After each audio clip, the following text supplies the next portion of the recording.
Welcome to our channel. Printer says driver unavailable. Here's how to fix it. Step 1. Restart your printer. Turn off the printer and unplug it for about 30 seconds. Plug it back in and turn it on. This can clear temporary connection issues.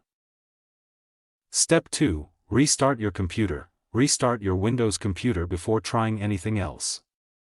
A fresh restart can fix small driver and printer communication problems. Step 3. Check the printer connection. For a USB printer, make sure the cable is connected properly. If you're using Wi-Fi, check that both your printer and computer are connected to the same network. Step 4. Remove the printer. Open Settings, Bluetooth devices, Printer Scanners. Select your printer and click Remove to clear the old printer setup.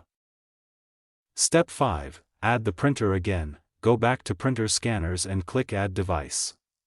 Wait for Windows to detect your printer and complete the setup.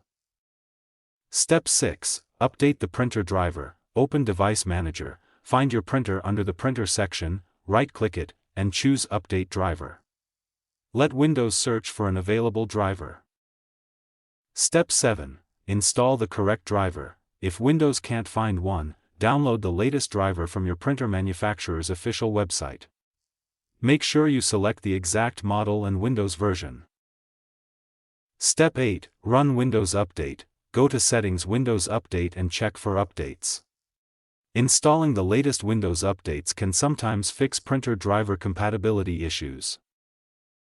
Step 9. Restart Print Spooler. Press Windows R, type services.msc, and press Enter.